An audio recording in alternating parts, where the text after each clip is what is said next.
Assalamualaikum warahmatullahi wabarakatuh. Perkenalkan, saya Lela Nurmendasari SPD, calon guru penggerak angkatan 9. Izinkan saya memaparkan koneksi antar materi, kesimpulan, dan refleksi modul 1.1. Setelah membaca dan mempelajari modul 1.1, saya berkesimpulan bahwa pendidikan merupakan tempat bersemayamnya benih-benih. Pengajaran merupakan cara atau proses berkembangnya benih tersebut. Oleh karena itu, pengajaran merupakan bagian dari pendidikan. Pendidikan itu ibarat taman, sedangkan pendidik itu sebagai petani yang merawat, menuntun, memperbaiki tumbuh kembang tanamannya sesuai kodratnya. Pendidikan juga bertujuan menuntun segala kekuatan kodrat yang ada pada anak, agar mereka mencapai kebahagiaan yang setinggi-tingginya, baik sebagai manusia maupun sebagai anggota masyarakat. Kesimpulan berikutnya adalah tentang teologi pendidikan. Dalam proses pendidikan, peran guru adalah menuntun atau pamong sesuai dengan teologi pendidikan, yaitu ingarso sing tulodo, berada di depan memberi teladan atau contoh. Ing madya mangunkarso, berada di tengah memberikan semangat dan motivasi, dan tuturi handayani di belakang memberi dorongan sesuai dengan kodratnya, sehingga selayaknya pendidikan memerdekakan manusia supaya tidak bergantung kepada orang lain, kan tetapi bersandar pada kekuatan sendiri. Pendidikan haruslah berpihak pada anak, menuntun anak sesuai dengan kodratnya, yaitu kodrat alam dan kodrat zaman.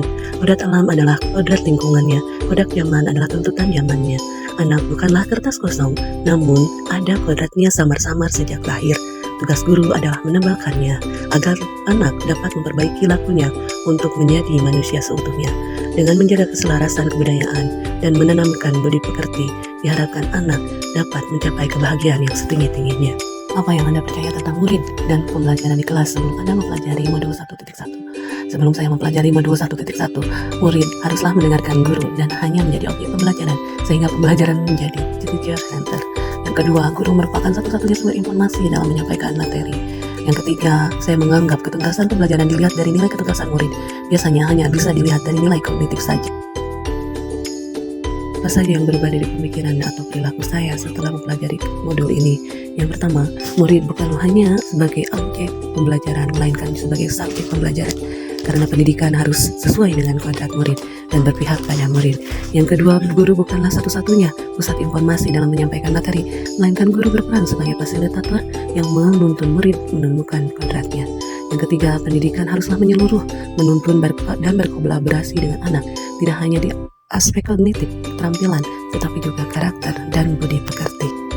Apa yang dapat saya segera terapkan lebih baik agar kelas saya mencerminkan pemikiran AAD? Pertama, saya menanamkan tekad yang kuat bahwa pendidikan harus berpusat pada anak. Mulai dari perencanaan, materi ajar, media, serta strategi pembelajaran harus berpusat pada anak. Saya bisa berkolaborasi dengan rekan sejawat dan para orang tua tentunya untuk melakukan sosialisasi tentang strategi apa yang harus saya lakukan. Langkah selanjutnya adalah menciptakan kelas dan ruang belajar yang menyenangkan dan ramah anak.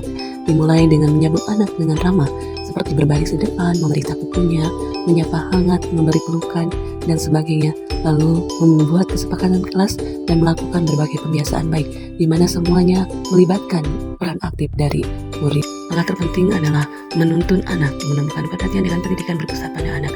Di kelas saya melibatkan peran aktif siswa secara berkolaborasi maupun mandiri.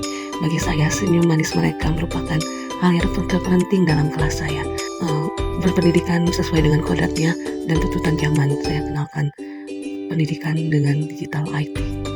Akhir kata, saya bukanlah orang yang hebat, tetapi berharap menjadi guru yang hebat. Guru yang bisa menghebatkan anak didik saya. Guru yang hebat adalah sosok yang selalu dirindukan keberadaannya oleh anak didiknya. Sekian dan terima kasih. Wassalamualaikum warahmatullahi wabarakatuh.